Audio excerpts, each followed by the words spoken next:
Hi everyone, welcome back to the Voice Tip video series with the Cantor Coach. This week we are going to be talking about 3 tips on how to sing chant. This is something as cantors, as church choirs, we all have to do, and it's something that I'd love to dive deeper with you on. If you'd like more Cantor Coach videos on chant, leave me a comment below. Don't forget to like and subscribe, and we'll get started.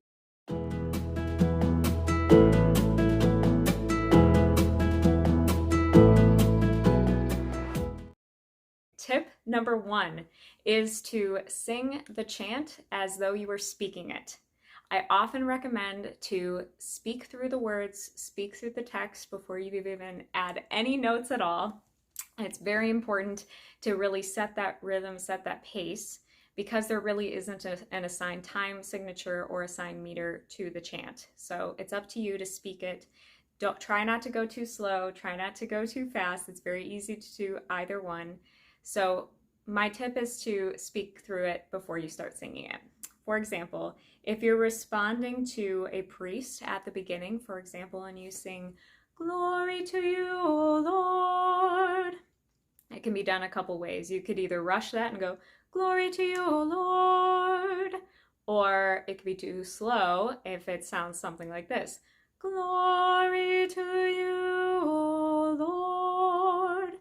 Usually on the calls and responses, you want to mimic the same pace that the priest is going. For example, so if he goes, "A reading from the Holy Gospel according to Luke, glory to you, O Lord," I would speak it that way as well. Glory to you, O Lord. Tip number 2 is to breathe in the natural pauses as you are singing through the chant. Just as we sing as if we're speaking it, we also want to breathe as if we are naturally speaking it as well. There are some indicated pauses or breaths in the music, usually by a vertical bar or some type of symbol that your music director will most likely point out to you. But other than that, you need to know yourself. You need to know when you need to breathe in order to have your best sound. So I recommend writing in those breaths with either an apostrophe or a check mark or just the word breathe. That's a great way to mark the breaths in the music. You can note that with a comma or a period in the sentence, just like we would when we're speaking.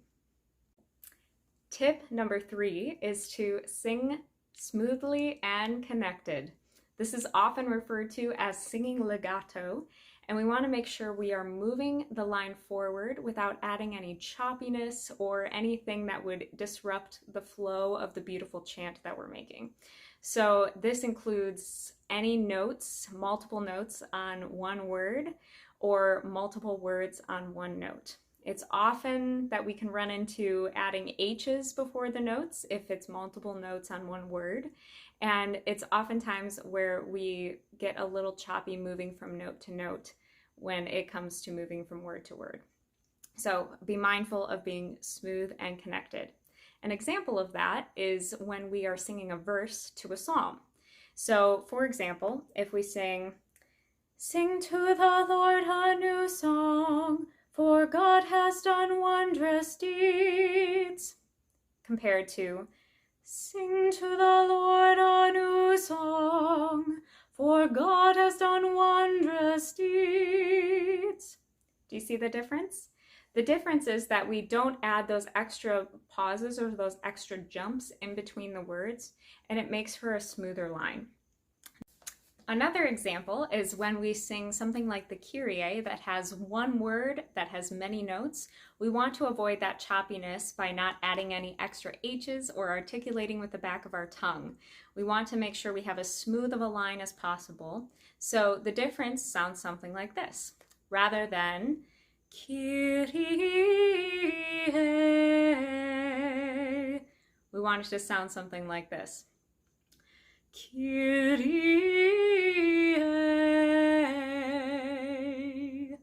The difference is that we're moving from note to note very smoothly and very connected. Thank you for watching today. If you'd like to learn more about chant or dive a little bit deeper, leave me a comment below. Again, don't forget to like and subscribe. Thank you guys so much, and I will look forward to seeing you next week. God bless you.